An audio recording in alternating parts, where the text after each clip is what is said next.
Então, pessoal, recentemente fiz uma publicação aí no meu Instagram falando sobre ansiedade e depressão. Para quem não me conhece, sou atleta e esse assunto repercutiu bem mais do que eu imaginava. E eu pude descobrir pessoas que estão vivendo pela mesma situação e que às vezes não conseguem falar a respeito disso. E o primeiro passo para curar ou para se tratar essa situação é falando. É, eu havia, eu vinha sentindo sintomas de ansiedade e depressão há muito tempo. Só que para mim isso era normal, porque oscilações de humor é normal acontecer. Só que chegou um tempo em que eu comecei a notar que a minha energia mental e física, ela estava sempre abaixo do normal.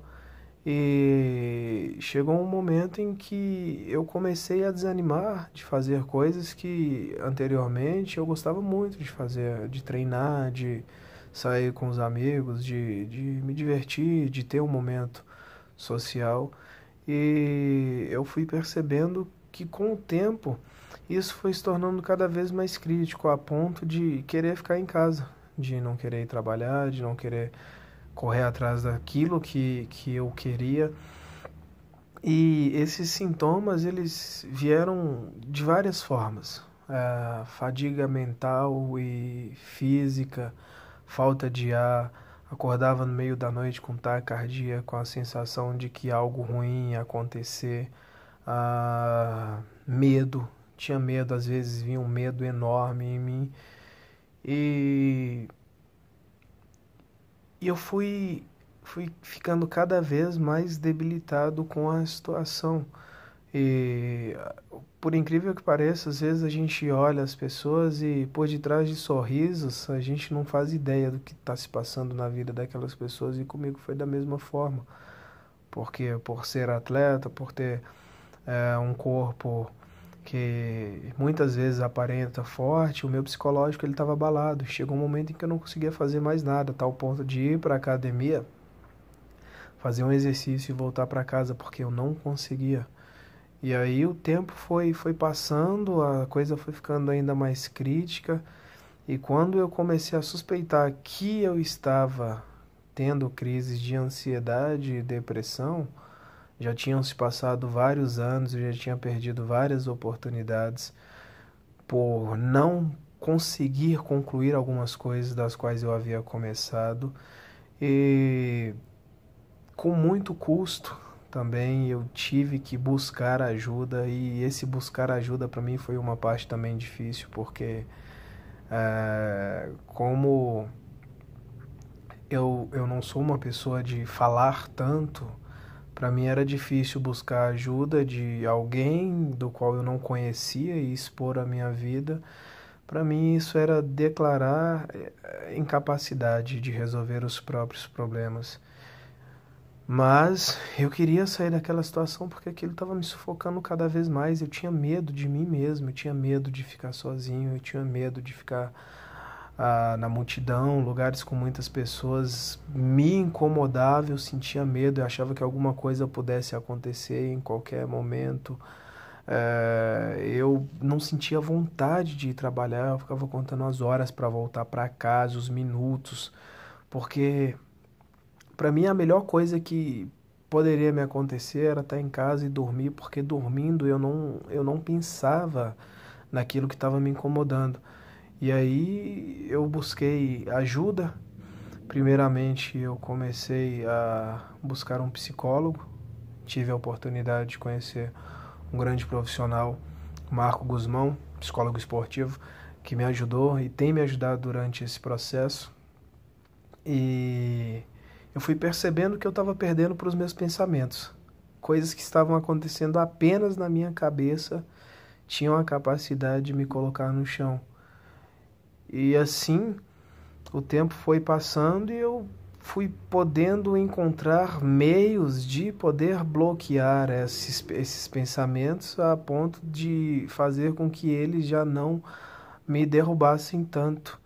E aí eu descobri também que eu tinha uma dificuldade enorme de permanecer com o pensamento no presente. Eu não conseguia me fixar no presente, essa a síndrome do futuro, né? De ficar o tempo inteiro lá na frente pensando no que vai fazer, pensando nas contas que tem que pagar, pensando nos problemas que podem acontecer. Ou então, que também me acontecia muito, era estar no passado, sempre arrependendo de algo que eu fiz, de oportunidades que eu perdi, e esquecia de viver o presente. E esquecendo de viver o presente, eu não conseguia viver em paz. E logo em seguida também, eu busquei orientação espiritual. Eu não falo de religião, não, a questão não é religião, a questão é a espiritualidade, é o seu contato, você e Deus, porque eu sentia ausência de vida, de sentido da vida. Eu pensei por várias vezes em tirar a minha própria vida e desistir de tudo, realmente, chutar o balde, falar, não, para mim não dá, mas eu não queria tirar minha própria vida em si, eu queria aliviar aquele sentimento de angústia que me sufocava todos os dias, porque é muito ruim, um aperto no peito, coração acelerado, nada tá bom, fica o tempo inteiro que está em casa rodando de um canto para outro, ainda que eu passasse 12 horas trabalhando fora de casa ou um dia inteiro fora de casa, se eu parasse por um minuto para pensar, eu lembrava dos meus problemas ou do futuro ou do passado, e aquilo tinha a capacidade de me jogar para o chão. Às vezes eu acordava muito bem e na metade do dia vinha a ansiedade novamente e me colocava para baixo. E quando eu busquei orientação espiritual, voltei a ter mais relacionamento com Deus, eu vi que o tratamento ele evoluiu ainda mais, que eu pude me sentir mais seguro e com a graça de Deus ele pôde me ajudar a ir tratando essa situação. Então o que eu falo para você é que não pensa que é fraqueza ou que você vai ser julgado como um incapaz de não resolver os próprios problemas, porque chega um momento em que a gente não dá conta de resolver nada, a sua cabeça não funciona. Se a sua cabeça não estiver boa, você não trabalha, você não estuda, você não treina, você simplesmente fica na inércia.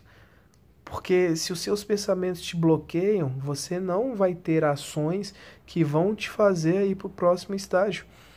Resolver as tarefas mais simples do dia a dia, elas se tornam extremamente difíceis quando você passa por essa situação. Se você conhece alguém que tem alguns desses sinais, sintomas de ansiedade, depressão, se você mesmo tem isso, não encara como fraqueza ou como a pessoa está fazendo drama, porque não é, porque só quem vive isso sabe o quanto é incômodo passar por isso todos os dias e ainda assim ter que dar conta de resolver as tarefas diárias. Pessoas que às vezes pensam em suicídio, que eu também pensei, elas não estão pensando em tirar a própria vida, elas estão pensando em aliviar aquela dor que elas estão sentindo no espírito, na própria alma.